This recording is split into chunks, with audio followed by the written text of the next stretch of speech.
আমাদের ভাগ্য নির্ধারণ হয় কোন রাতে? শবে কদর বলছে এলাকার মানুষ, সারা দেশে মানুষ তো জানে শবে বরাত। আমাদের ভাগ্য নির্ধারণ হয় শবে বরাতে না শবে কদরে? মাশাআল্লাহ, এলাকার মানুষটা সঠিকটা জানেন, বোঝা গেল।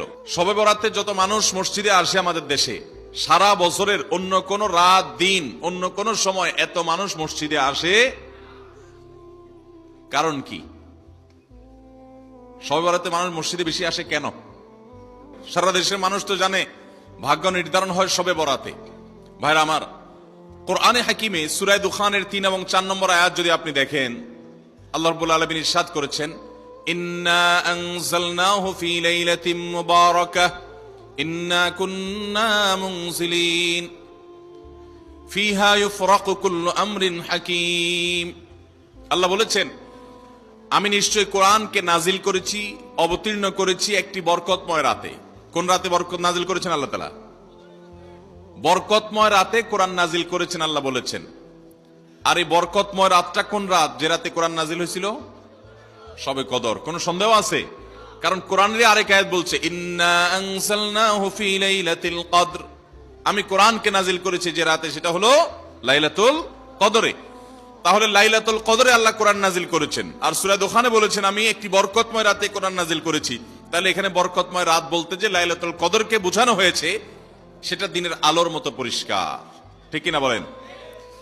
এরপরে আয়াত আল্লাহ বলেছেন, ফিহা ইউফরাকু কুল্লু আমরিন হাকিম, এই বরকতময় রাত যে রাতে কোরআন নাজিল হয়েছে অর্থাৎ লাইলাতুল কদর, সেই রাতেই সমস্ত গুরুত্বপূর্ণ হিকমাপূর্ণ বিষয়গুলো সব ধার্য হয়ে থাকে, নির্ধারণ হয়ে থাকে। এই আয়াতের আলোকে বোঝা যায় মানুষের ভাগ্য সারা বছরের যেটি লিপিবদ্ধ হওয়ার কথা, সারা বছরের যে বাজেট হওয়ার কথা, সেটা হয়ে থাকে লাইলাতুল কদরে, শবে কদরে। মধ্য শাবানের রাত, এ রাতে আল্লাহ তাআলা মানুষকে সাধারণ ক্ষমা ঘোষণা করেন।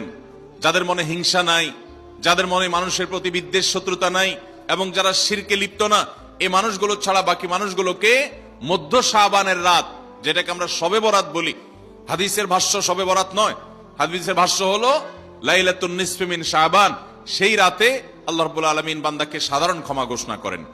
এটা একটা ভিন্ন বিষয়, কিন্তু বছরের সবচেয়ে শ্রেষ্ঠ রাত হলো লাইলাতুল কদর, যেই রাতে আল্লাহ তাআলা বান্দার ভাগ্য ঠিক করেন। এই রাতে যে ভাগ্য আল্লাহ নির্ধারণ করে থাকেন, সেই নির্ধারণটা যেন আমাদের অনুকূলে হয়, সেই নির্ধারণটা যেন আমাদের জন্য কল্যাণকর হয়। আল্লাহ যেন আমাদের ভাগ্যে ভালো কিছু লেখেন, খারাপ কিছু যেন না লেখেন। আল্লাহ যেন তাকদীরে আমাদেরকে ভালো কিছু দেন, মন্দ কিছু থেকে বাঁচিয়ে রাখেন। সেজন্য আমরা সবাই কামনা করি কি করি না? শুধু করি তা না, শবে বরাতে যত মানুষ মসজিদে আসে আমাদের দেশে, সারা বছরের অন্য কোন রাত দিন অন্য কোন সময় এত মানুষ মসজিদে আসে, কারণ কি? শবে বরাতে মানুষ মসজিদে বেশি আসে কেন? কি কারণে আসে বলেন দেখি? সবচেয়ে বেশি মানুষ মসজিদে আসে কোন দিন? শবে বরাতে। কেন এই দিন বেশি আসে কেন? না একজন করে সিন্নি খাওয়ার জন্য? না, সিন্নি তো অন্য দিনও দেয়। এই রাতে বেশিরভাগ মানুষ মসজিদে যায় বা ইবাদত বন্দেগী করে যার যার মতো করে। বেশিরভাগ মানুষের ধারণা হলো যে এই রাতে ভাগ্য ঠিক হয়। যেহেতু ভাগ্য ঠিক হয়, ভাগ্য নির্ধারণ হয়, সেই জন্য এই রাতে মসজিদে যায়, ভিড় জমায়, যে একটা রাতে ইবাদত বন্দেগী করে যদি ভাগ্যটা নিজের অনুকূলে লিখে নেওয়া যায়, সারা বছরের ভালো কিছু লেখায় নেওয়া যায়, তাহলে তো সারা বছর ভালো থাকা যাবে। এই জন্য ওই একটা রাতে একটু বেশি ইবাদত বন্দেগী করার চেষ্টা করে, ঠিক না বেঠিক? ভাইরা আমার, প্রথম কথা হলো ভাগ্য নির্ধারণ এই রাতে নয়, বরং লাইলাতুল কদরে হয়। দ্বিতীয় কথা হলো ভাগ্য নির্ধারণের জন্য একটা রাত মসজিদে গিয়ে ইবাদত বন্দেগী করলেই আমার ভাগ্য নির্ধারিত হয়ে যাবে বা ভাগ্য ভালো কিছু লেখা হয়ে যাবে ভাগ্যে, এরকম কোন কথা কোরআন বা হাদিস থেকে পাওয়া যায়? কোরআন হাদিসে কি পাওয়া যায়? সূরা নাহাল আয়াত নম্বর 97। সূরার নাম সূরা নাহাল, আয়াত নম্বর কত? 97।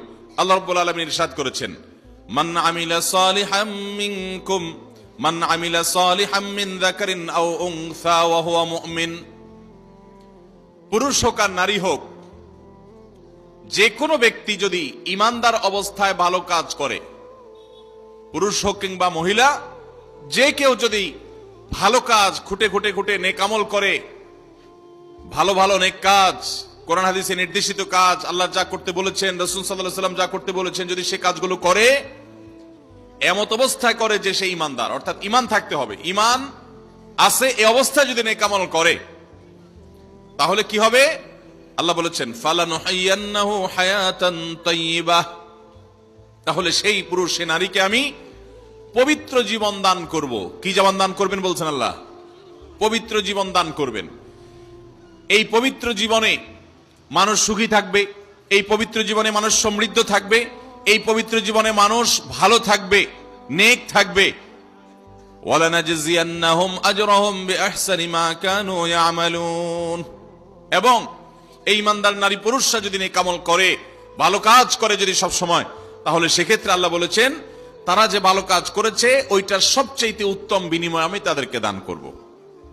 তাহলে এই আয়াত থেকে প্রমাণ হয়, যদি কেউ ঈমান আনার পর নেকামল করতে থাকে, নেকামল করতে থাকে, একদিনের নেকামল নয়, এক রাতের নেকামল নয়, সারা বছর জুড়ে, সারা জীবন ধরে ভালো কাজ করার চেষ্টা যদি কেউ করে, আল্লাহ তাআলা তাকে পবিত্র জীবন দিবেন, সৌভাগ্যবান মানুষের জীবন দিবেন, সুখী মানুষের জীবন দিবেন।